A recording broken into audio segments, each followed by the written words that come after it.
kapatid, as we, kumbaga tayo po ay commemorate or we commemorate the resurrection. So tayo po ay muli pong makakarinig ng salita ng Panginoon. So related pa rin po ito sa pagkabuhay ng ating Panginoon and kung ano po ang outcome nito sa atin bilang mga iniligtas niya. So ngayon po ay samahan niyo po ako sa aklat po ng Romans chapter 8 verses 18 to 25 as our launching passage. Romans chapter 8 verses 18 to 25. So ito po yung isa ho sa mga passages po natin para po sa ating message this morning and sa susunod din pong linggo. So this is a two-part sermon po or message. Romans chapter 8 verses 18 to 25. Sige po, tayo po muli ay tumayo para po sa pagbasa ng salita po ng Panginoon.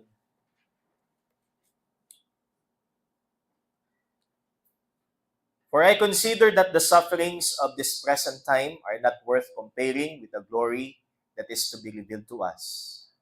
For the creation waits with eager longing for the revealing of the sons of God. For the creation was subjected to futility, not willingly, but because of him who subjected it in hope that the creation itself will be set free from its bondage to corruption and obtain the freedom of the glory of the children of God. For we know that the whole creation has been groaning together in the pains of childbirth until now. And not only the creation, but we ourselves, who have the first fruits of the Spirit, groan inwardly as we wait eagerly for our adoption as sons, the redemption of our bodies. For in this hope we were saved. Now hope that is seen is not hope. For who hopes for what he sees? But if we hope for what we do not see, we wait for it with patience. Purihin po ang ating Panginoon. Tayo pong lahat ay manalangin. Aming Diyos, salamat pong muli sa umagang ito. It's a great opportunity para po sa amin na muli po ay makarinig ng iyong salita upang ipaalala sa amin at pabatid ang pag-asa, dulot po ng pagkabuhay muli ng aming pong Panginoong Jesus. At kung ano po ang siyang dapat naming pakahintayin sa amin pong kasalukuyang buhay na meron po kami, Panginoon. At kung ano po dapat kami bilang inyo pong mga iniligtas sa kasalukuyang panahon pong ito. Kaya lumalapit po kami sa iyo, patuloy kaming humihiling sa iyo, Diyos, kaunawaan, sa tulong po ng Santong Espiritu, sa illumination, sa iyo pong salita, and sa iyo pong lingkod, patuloy po, Ama, humingi po ako ng tawad sa akin pong mga pagkakasala. At patuloy niyo po lamang akong gamitin na tagapagsalita at itago sa likod ng inyong pong kabanalan. Ikaw lamang pong may taas ko, Panginoon, sa paghahayag ng inyong pong salita. At sa pamumuhay, kung paano po namin ilalapat ang mensaheng ito, humihingi din po kami ng karunungan at patuloy ho na ipamuhay namin ito ng may kagalakan sa amin pong mga puso. Salamat po muli sa umagang ito. Purihin ka sa pangalan ng iyong anak na si Jesus. Amen at amen. Makakaupo na po tayong lahat, mga kapatid. So, ngayon po, we're going to study or pakinggan po natin o mapapakinggan po natin salita ho ng Diyos ang katotohanan tungkol sa resurrection of the body o ang tinatawag po nating glorification. So, ibig sabihin, ito yung sitwasyon na kung saan tayo po ay ganap ng malaya mula po sa kasalanan. So, di po ba naalala po natin yung tenses ng kaligtasan? So, we have justification and also sanctification and glorification. So, justification is yung ating kalayaan mula sa penalty o kabayaran ng kasalanan. And when we talk about sanctification, that is from the power of sin o kapangyarihan ng kasalanan. And glorification is from the presence of sin, mula po sa presensya ng kasalanan. So, ngayon, ang ating pong matutunghayan is about glorification. In other words, that is the resurrection of the body or the resurrection of the dead. So, ito ho ay nakapaloob din doon sa Apostles' Creed, doon sa huling part. So, last time, ang ating pong tinalakay is about the forgiveness of sins.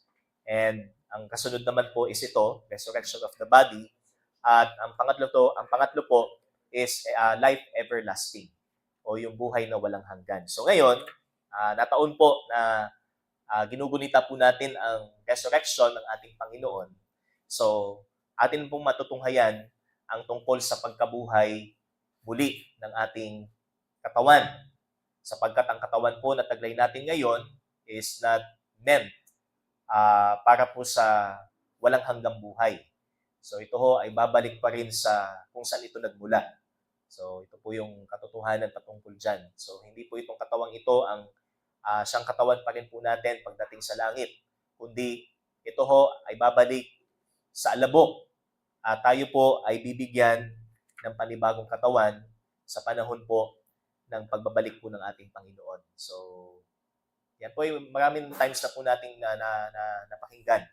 So, yung po tungkol sa resurrection ng Panginoon. 1 Corinthians 15, di ba? 1 Thessalonians chapter 4. So, about the second coming of Christ. Doon po mangyayari yung pagsasanib muli ng kaluluwa at ng katawan ng isang iniligtas. Although sa mga hindi ligtas, sa ibang panahon po ito magaganap. At yan po ay magaganap doon sa Great White Throne Judgment o sa paghuhukom. Yung iluluwa, di ba, yung mga patay upang upang hatulan sa paghuhukom. Ano po? At ngayon po, so this Resurrection Sunday, so hindi naman po natin iniiwan yung fact or yung katotohanan tungkol po sa pagkabuhay muli ni Kristo, kundi atin po matutunghayan ang isang doktrina o isang katotohanan o katuruan na kung saan ay meron pong mga Kristiyano ho ang hindi ho aware dito. So some Christians are not even aware of this doctrine of the resurrection of the dead. At para sa kanila, pag sila ho ay pumunta sa walang hanggan, wala ho silang katawan. So yung tinatawag nating disembodied spirits pa rin ang tatahan lamang doon sa walang hanggan. Pero hindi po yan ang makikita natin sa Biblia. And the scripture teaches us the doctrine of the resurrection of the dead. Tinatawag nga po natin itong glorification or in other words, general resurrection. So, medyo broad kasi pag sinabi nating general resurrection because ang tinutukoy po dito is lahat. So, kahit yung mga hindi mananampalataya. Okay? So, lahat po ng tao, yan ang tinatawag po nating general resurrection. Pero, pag sinabi po nating glorification, so ito ay para lamang sa mga mananampalataya. So, kailangan maliwanag po sa atin, yung teaching about the resurrection of the dead, so it talks about all people. So, tungkol ito sa lahat ng tao. At ang lahat ng tao po ay papasok po dito. Pero, ang tinatawag po nating glorification is specified.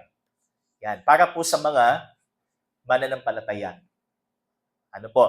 And this doctrine is anchored in the fact that Christ has been raised from the dead. So, yun yung dahilan. Kaya, kapag inalala natin yung hope of the resurrection, na kung saan ay sinasabi po ng Biblia na siyang dadanasin po natin sa darating na panahon. So, we believe. It's because we believe. Naniniwala po tayo sa pagkabuhay muli ni Kristo. So, ito yung isa sa mga pillars ng ating pananampalataya, mga kapatid. Hindi ho po pwedeng magkaroon tayo ng kaligtasan o ganap na kaligtasan kung hindi ho ganap ang ating pananampalataya patungkol sa pagkabuhay muli ni Kristo. So, hindi ho yan pwedeng magkahiwalay. Ano po? So, when it comes sa nature ng Panginoong Jesus, dun sa hypostatic union ng Panginoong Jesus, na kung saan ang resurrection ay sa kanyang katawan, ano po? Hindi sa kanyang pagka-Diyos.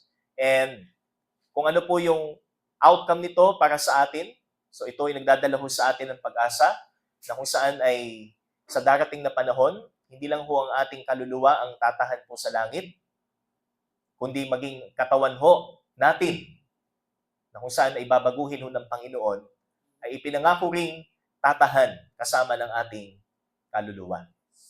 So yun po ang makikita po natin dito. And in this message, so we were going to tackle the important truths about the doctrine of the resurrection of the dead. So meron po tayong tatlong katotohanan para po sa mensaheng ito. First is the cause for our resurrection, o ang rason o dahilan bakit may pagkabuhay na ipinangako sa atin, ang lunas or the cure for our resurrection, and the consummation. So the consummation is the redemption of our bodies. Yung pong sinabi sa Romans na binasa po natin kanina. But before that, ang atin muna makikita is the cause. So bakit kailangang may pagkabuhay muli na mangyayari po sa tao? At ano yung lunas na ipinapahayag po sa atin ng salita ng Diyos upang maging, kumbaga, real itong resurrection na ito sa atin. So first, mga kapatid, ito po, the cause for our resurrection. So, what is the cause for our resurrection? So tingnan po natin in Genesis chapter 3, verse 19. So punta po tayo sa Genesis, unang aklat, in chapter 3, verse 19. So, pag binanggit po ang Genesis 3, so alam na po natin kung ano po yung event dito. Di ba? That is the fall of man, o yung pagkahulog ng tao sa kasalanan. At ano po ang nangyari matapos pumasok ang kasalanan, o matapos pong magkasala ang tao? So, tingnan po natin ang sinabi po dito. Genesis chapter 3, verse 19, ano po sabi? By the sweat of your face, you shall eat bread till you return to the ground, for out of it you were taken, for you are dust, and to dust you shall return.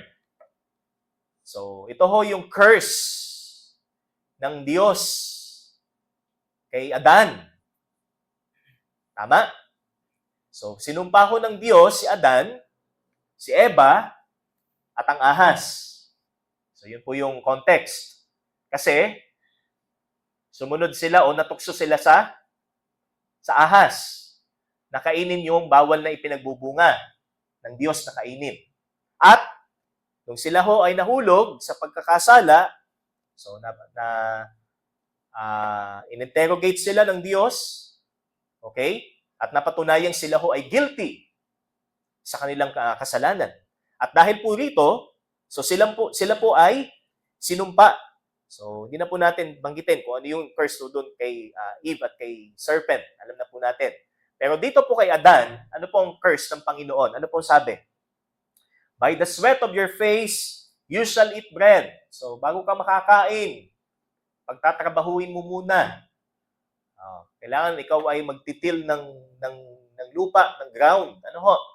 Para may kabubuhay ka, para may makakain ka. And hanggang ikaw ay bumalik sa alabok o sa lupa, sapagkat dito kita ginuha.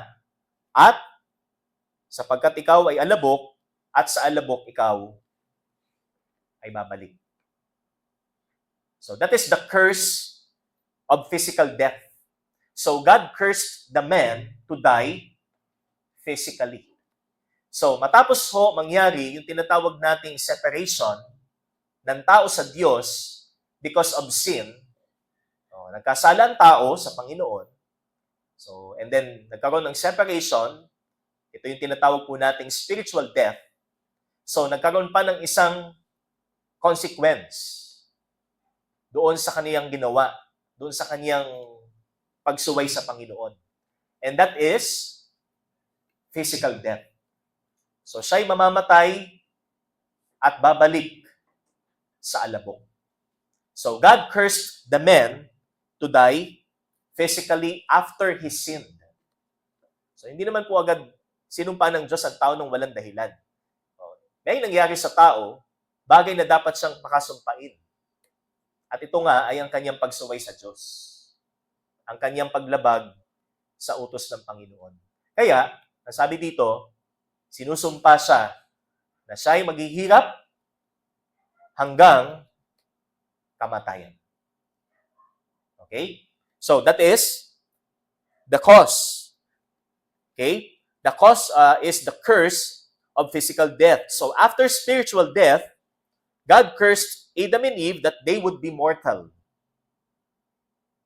So sila'y magiging mortal. Ibig sabihin, may hangganan na ang kanilang buhay.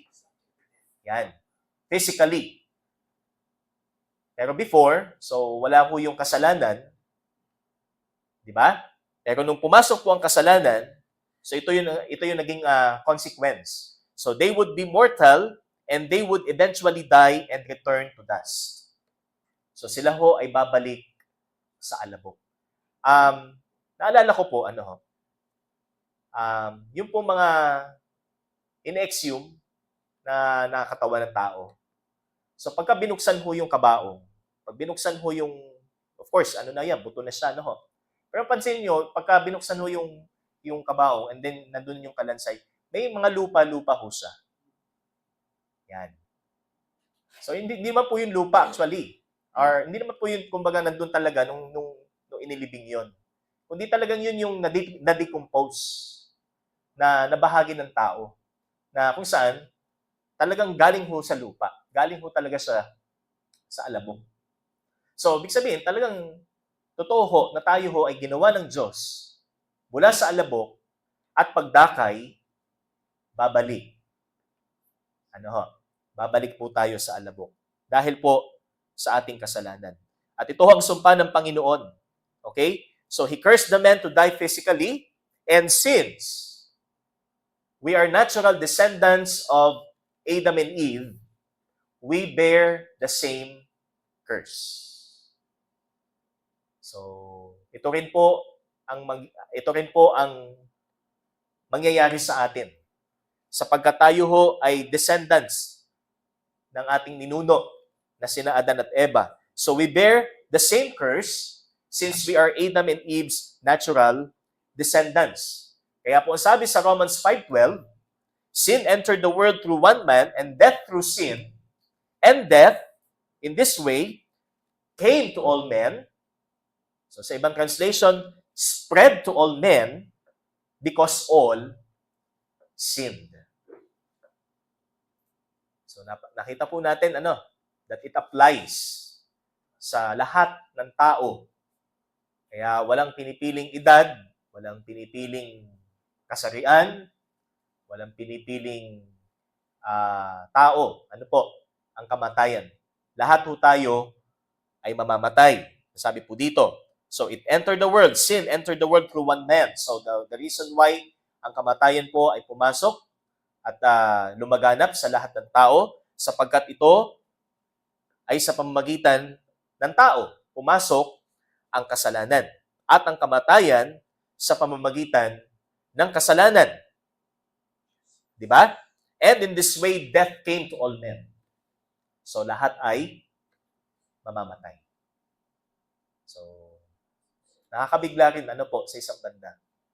Yung yung nangyari po kay Sister Rowena or Sister Weng, So, matin siya dito. Mababalita na lang po natin na wala na. Yan. So, mas nakakabigla yung kasama mo lang kagabi or kausap mo pa lang nung isang araw, mababalitaan mo na lang na wala na. So, ganun siya ka-swift. Ganun siya kabilis. Sapagkat ang kasalanan ho ay hindi ho siya imaginary. Kundi ito ho ay totoo talaga. Okay? Totoo po ito sa tao. So, sin affected both the spiritual and physical. So, hindi lang po ang espiritu ng tao ang naapektuhan ng kasalanan. Kung sinabi po ng talata na pumasok ang kasalanan sa sanlibutan. Kumbaga, nakita natin nag-permeate po talaga yung kasalanan sa tao at sa lahat. Okay? Sa buong mundo, sa buong sansinukob. Talagang nag-permeate po ang kasalanan. Kaya sabi dito, it affected both the spiritual and the physical. So, yung pong curse na sinabi po ng Panginoon kay Adan na siya'y mamamatay, ay hindi lamang po siya mamamatay in a way na wala siyang pagdadaan ng hirap o karamdaman. Kundi, Yan po yung tinatawag nating corruption ng ating katawang pisikal. Kaya ho, nagkakaroon ng karamdaman, kaya ho, maraming mga tinatawag nating suliranin sa buhay. So, lahat po yan ay epekto ho ng kasalanan. Okay? So, corruption starts to affect us. Therefore, physical hardship, sickness, and eventually death. Kaya pagtanungin natin ng tao, bakit namamatay ang tao? Daming dahilan. Ano po? Marami silang pwedeng sabihin dahilan kung bakit namamatay ang tao. Depression. Oh, sa sobrang hirap ng buhay, sa sobrang miserable ng buhay, sa sobrang halimbawa sa mga kabataan, yan, pag siya ho ay na bully ng mga kaibigan, ano? So nakakaapekto yan sa kanyang mental health. 'Di ba? O yung sobrang kumbaga pressure sa trabaho, sobrang pressure sa hanap buhay, problema sa pamilya. Okay? So lahat yan ay bahagi ng tinatawag nating curse. Lahat yan ay bahagi ng sumpa ng Panginoon na pagdadaanan ng tao hanggang sa siya'y mamatay. So nakakalungkot. Ano po? So, that is the outcome ng pagpasok po ng kasalanan. It is the curse of physical death and its accompanying result of corruption. That's why our bodies are in need of this resurrection. So, kaya pagka inalala po natin yung tungkol sa pangako ng Panginoon na pagkabuhay muli, hindi tayo pinabayaan ng Panginoon sa kabila ng ating sitwasyon. Sa kabila ng pagdaranas po natin ng sumpa, ng kasalanan. So, kahit hindi pa rin naman po tayo exempted kasi tao pa rin naman, nasa laman pa rin po tayo.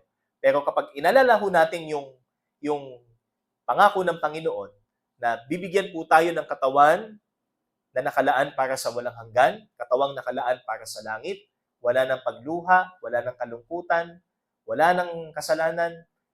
Isipin ho natin, ang Panginoon talagang napakabuti na hindi ho tayo pinababayaan sa kabila ho ng ating sitwasyon. Amen po ba? Amen. Diba? Kahit gano'n ho kahirap yung sitwasyon po natin.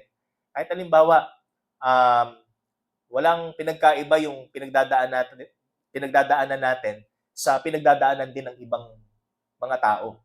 Although tayo, may Panginoon tayo sa buhay, sila ay wala. Kaya mas may dahilan po tayo para tayo ho ay mabuhay ng may pag-asa.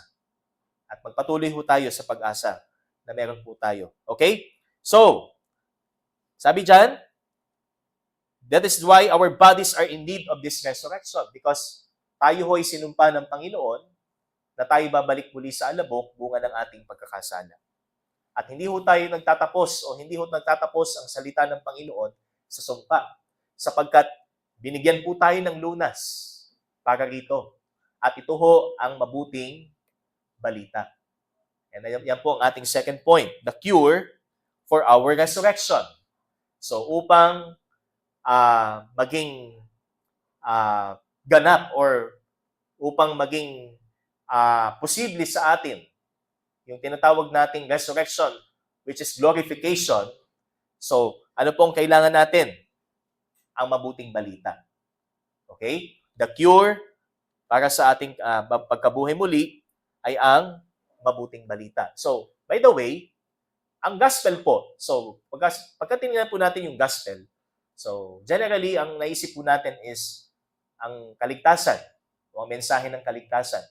Pero alam niyo po, ang salitang gospel po ay mababasa din po natin mula pa sa Lumang Tipan. Although, primarily, ang tinutukoy pong gospel dito is yung pagpapalaya ng Diyos mula sa oppression ng mga kaaway.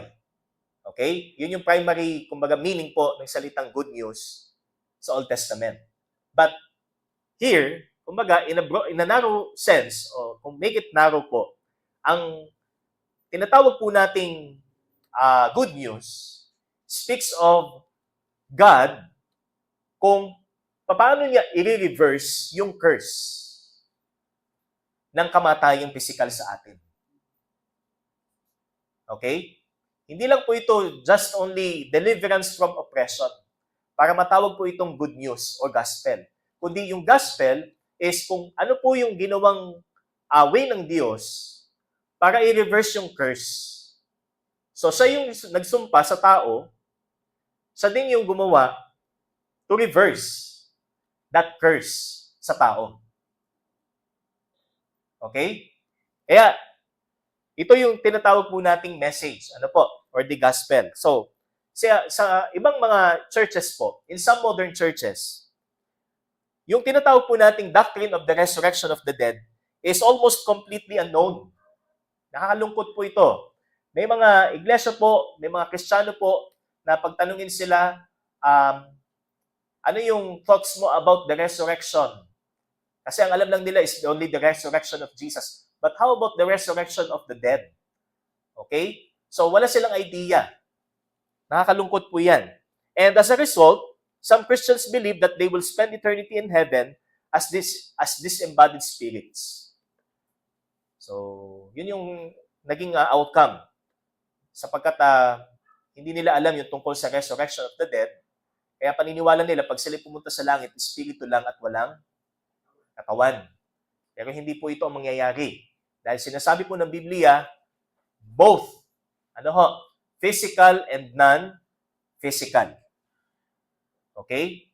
Yan po ang kapwa papasok po sa langit o sa impyerno.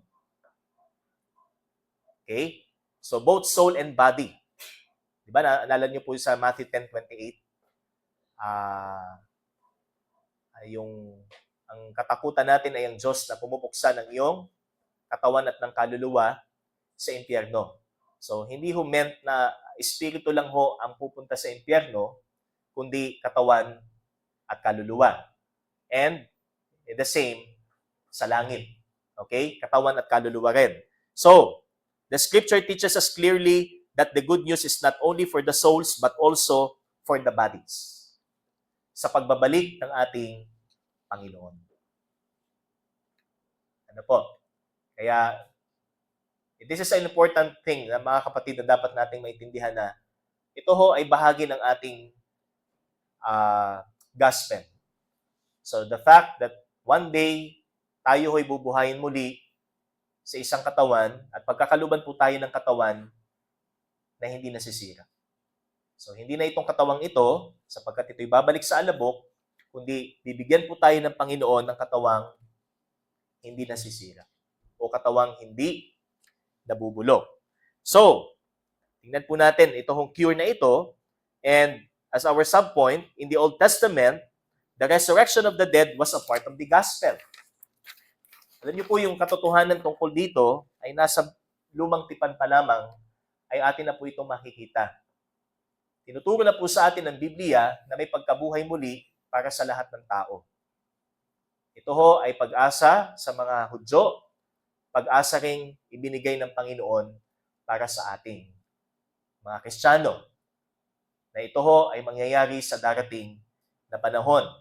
Okay? So, in Old Testament or in the Old Testament, resurrection of the dead was a part of the gospel. So, in Isaiah 26:19 to 21, so ito po ang ating mababasa, Isaiah 26:19 to 21. Sige, ito po. Ang sabi ho dito, your dead shall live, their bodies shall rise. You who dwell in the dust, awake and sing for joy. For your dew is a dew of light, and the earth will give birth to the dead. Come, my people, enter your chambers, and shut your doors behind you. Hide yourselves for a little while until the fury has passed by. For behold, the Lord is coming out from his place to punish the inhabitants of the earth for their iniquity, and the earth will disclose the bloodshed on it, and will no more cover its slain.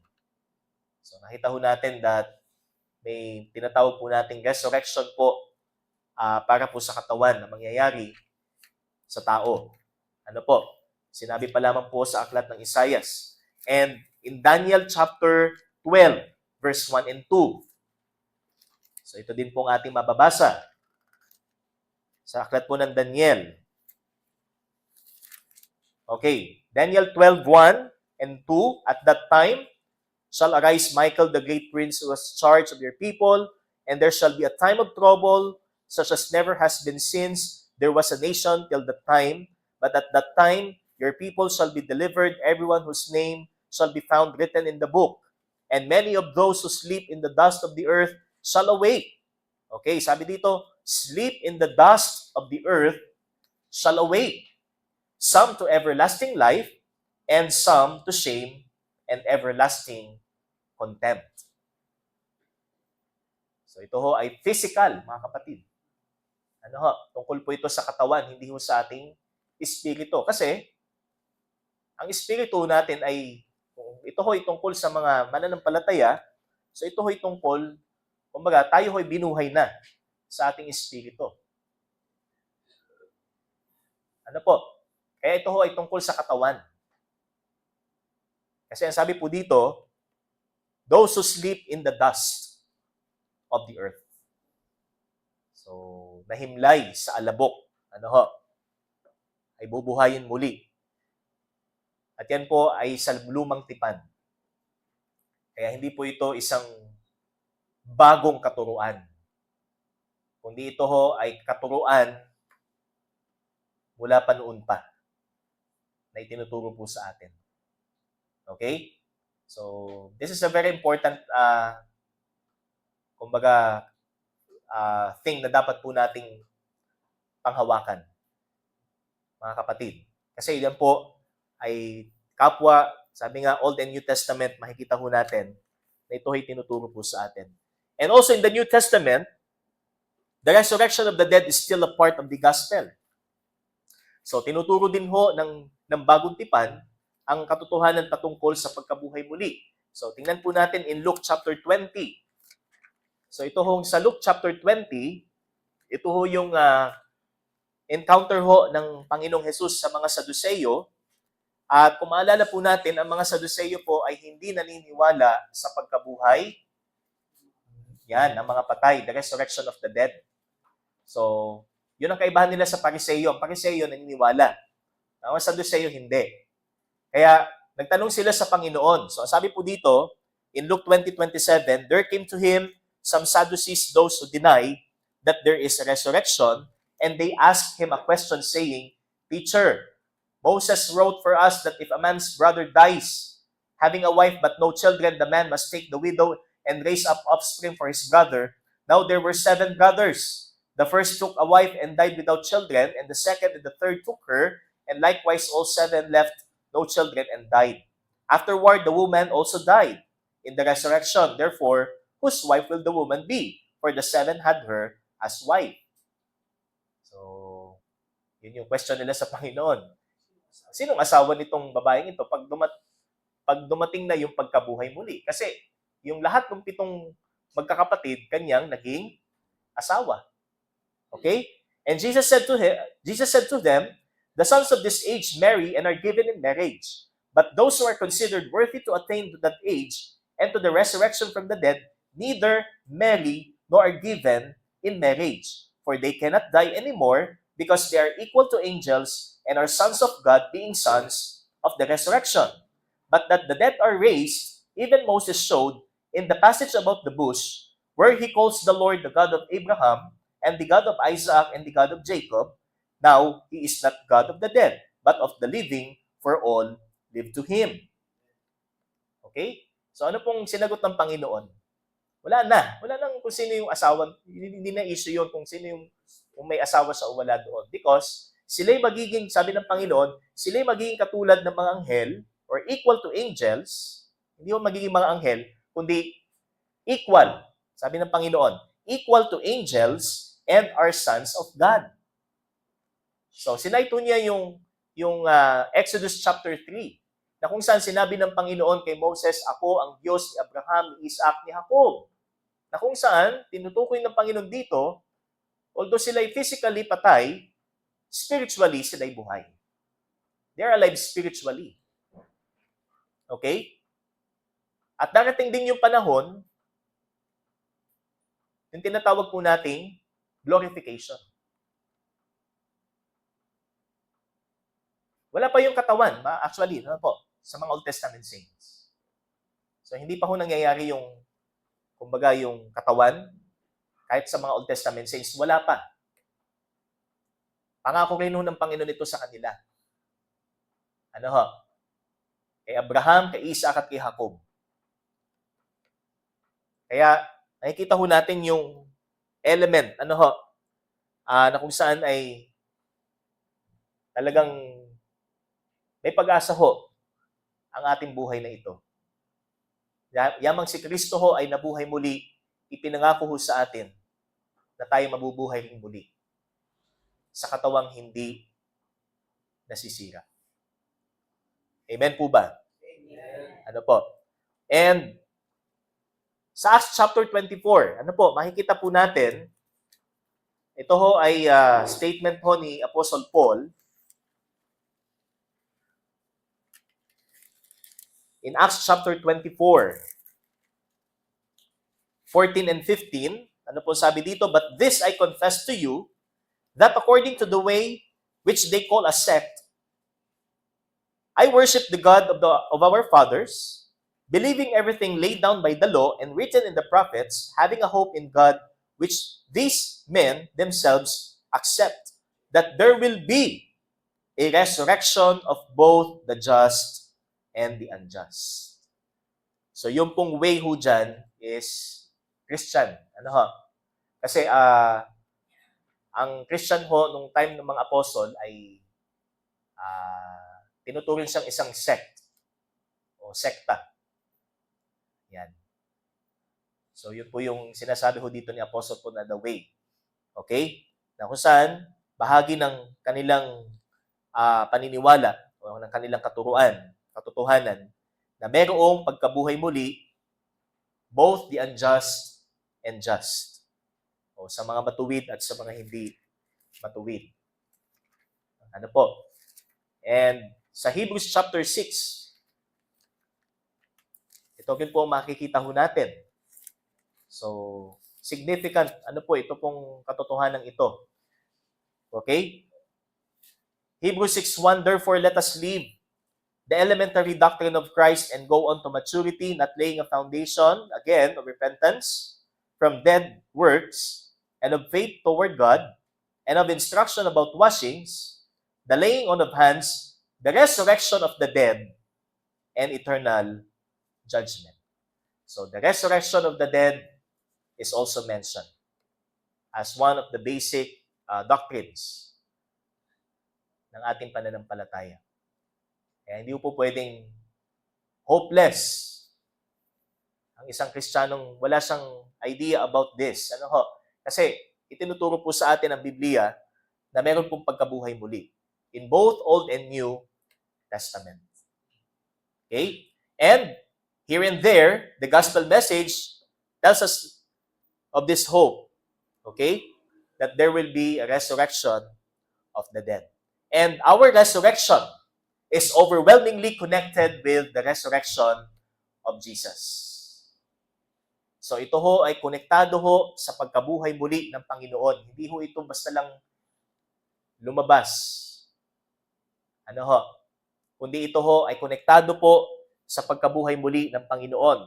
We know that the resurrection of Jesus is one of our core beliefs. Diba? Isa ho ito sa haligi ng ating pananampalataya and connected ho dito yung tinatawag po nating resurrection of the dead. So first, we will be resurrected to a blessed life. That is the first. Tayo ho ay bubuhayin muli sa isang buhay na mapalad o pinagpalang buhay. Kasi ang sabi po dito sa Romans chapter 6:4, we were buried therefore with Him by baptism into death, in order that just as Christ was raised from the dead by the glory of the Father, we too might walk in newness of life. So not only yung tinatawag po nating since we are united in Christ, tayo po ay kaisa sa Panginoon, pinag-isa tayo sa Panginoon, ang pagkabuhay muli niya ay hindi lang ho tungkol sa pagkabuhay ng ating espiritu, kundi tinutukoy rin dito yung pagkabuhay ng ating katawan sa hinaharap. Ano po? Yan po yung sinasabi dyan. The fact that Christ has been raised from the dead, nangangako ho ang salita ng Panginoon ng pagkabuhay muli ng ating espiritu. Kung tayo ho ay sumampalataya sa Kanya, di ba? So, yun pong tinatawag nating faith. So, pananampalataya, namatay ka sa iyong kasalanan. So, you're died to sin. And then you are raised as a new, sabi nga, as a new being, as a new creature. Bagong nilalang. So, kaya yung baptism is a graphic, illustration ng kamatayan at pagkabuhay muli ng Panginoong Hesus. Ganon din po ang nangyari sa atin. Sa pananampalataya ho natin, namatay tayo sa ating kasalanan at nabuhay muli tayo sa Espiritu at may kaakibat pa na pangako ho doon sa pagkabuhay muli nito. Ang katawan natin ay bubuhayin din sa kanyang panahon. Kaya, we will be resurrected to a blessed life and our own resurrection is guaranteed. Garantisado ho. Yung tinatawag po nating pagkabuhay muli ng ating katawan. So, dito po sa unang Korinto 15:20 to 23, but in fact, Christ has been raised from the dead, the first fruits of those who have fallen asleep. For as by a man came death, by a man has come also the resurrection of the dead. For as in Adam all die, so also in Christ shall all be made alive. But each in his own order, Christ the first fruits, then at His coming, those who belong to Christ. Kaya kung paano siya connected, sabi dito, sapagkat si Kristo ho, yung tinatawag po nating first fruit. Yan. So yung pong word, the first fruit, yung keyword po natin dito. The first fruits of those who have fallen asleep. So, saan po ba natin nababasa itong first fruit? Sa Leviticus. Isa ho ito doon sa feasts. Ano ho? Kasi doon po sa Leviticus, makikita ho natin may 7 kapistahan ang mga Israelita. So, nag-start ho yan from the feast of the Passover. Okay? Tapos, meron pang feast of itong makikita ho natin na doon po sa talata, the first fruit. Okay? Kasi pito ho yun actually. So, ang sequence noon, so may 3 magkakasunod, tapos may pang-4, after 50 days, kung hindi po ako nagkakamali, yung pang-4, and then, yan, yung Pentecost. Ano po? Okay? And then, yung 3 uling magkakasunod na feast. Yan. So, alam niyo po, yung pong 7 kapistahan na yon is dispensation. Okay? Sa kaligtasan ng ating kaligtasan. So yun po yung isa ho doon is yung tinatawag po nating first fruit na kung saan ang instruction po ng Panginoon. So hindi po ako nagkakamali, ito po ay nasa pangalawa or pangatlo po na kapistahan. So magbibigay sila ng first ng kanilang ani. 'Di ba? Yung first of the harvest. At ibinibigay nila ito, sabi dito, as a pledge. Para doon sa darating na ani. Kumbaga, sabi po dito, it symbolized the consecration of the whole harvest to God and was a pledge of the whole harvest to come. Yan. Kumbaga, nandun yung kanilang pledge sa Panginoon na sila'y tatanggap ng ani. Kumbaga, yung buong ani para sa taong iyon. Okay? And, ang mga Israelites who actually were a form of guarantee. By giving the Lord the first part of the harvest, they expressed faith that they themselves would receive the rest of it.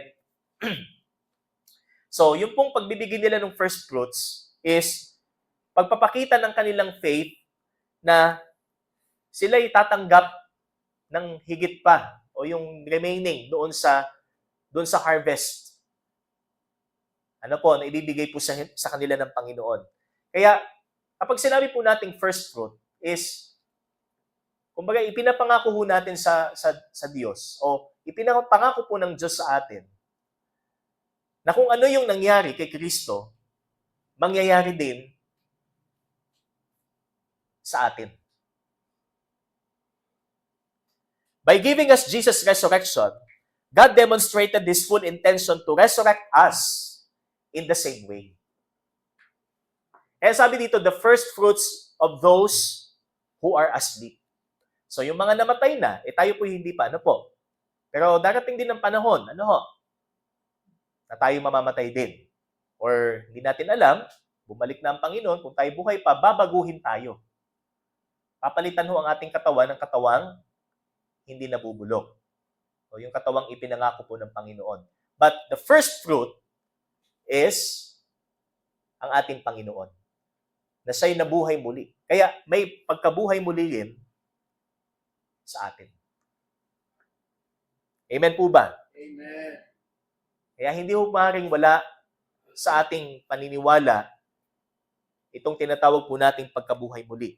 Kaya bilang mga mananampalataya, we can have a great confidence in our own future resurrection, knowing that God has sealed us for that day by the resurrection of Christ. Sinelyuhan po ng Diyos ang ating pagkabuhay muli sa pamamagitan po ng pagkabuhay muli ni Kristo. Kaya, if we celebrate this resurrection, although hindi pa ito nangyayari sa atin, but we are surely na ito ay mangyayari sa atin, it's because Christ has been raised from the dead. He is risen. At siya'y buhay magpakailanman. At sa magpakailanman na yon, makakasama natin siya. Taglay ang katawang ipinangako sa atin. Taglay natin ang katawang hindi nasisira. Hindi nagkakasala. Inaasahan po ba natin to, mga kapatid? Sabi nga, mas tumitindi yung hirap natin ngayon sa buhay. Panay ang krisis, panay ang problema, panay ang sakit ng ulo, panay ang sakit ng bulsa. Daming ang bulsa, wala naman laman. Ako nga, yung pitaka ko, yung 4 wala naman laman lahat. Regalo yung iba sa akin wala naman may laman. Pero sabi nga, ito ho yung pag-asa na meron tayo, mga kapatid. So, Christ as our first fruit is a guarantee na tayo ho ay bubuhayin muli rin sa kanyang panahon.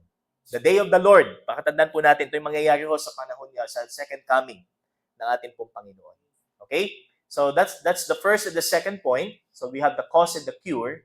The cure is the gospel, the message of the gospel, that Christ is resurrected, nabuhay muli ang Panginoon, part ng mabuting balita na siya'y nabuhay muli. Hindi tayo nangangaral ng isang patay, kundi ng isang buhay na Diyos in the person of Christ.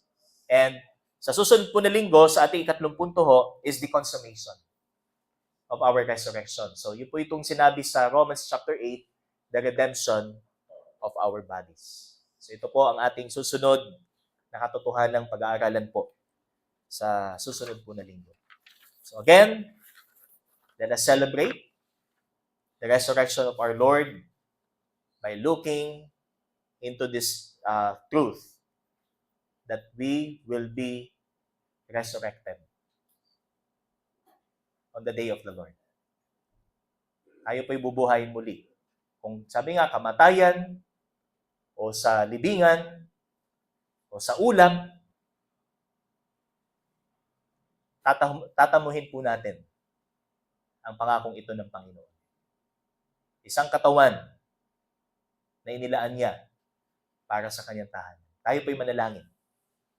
O Diyos, salamat po sa iyong salita. Salamat po sa katotohanan ito, ang pag-asa ng pagkabuhay muli na inyong pangako sa bawat isa po sa atin. Patuloy naming ingatan sa amin po mga puso ang katotohanan ito. At may pamuhay namin, Naayon po sa iyo pong kapahayagan ito, ang mensaheng ito. Mabuhay kami ng may pag-asa at hindi kami manlupaypay sa mga nangyayari po sa aming kapaligiran, dulot pa rin po ng kasalanan. Purihin ka sa lahat ng ito sa pangalan ng iyong anak na si Jesus. Amen at amen. Sa Diyos po ang kapurihan.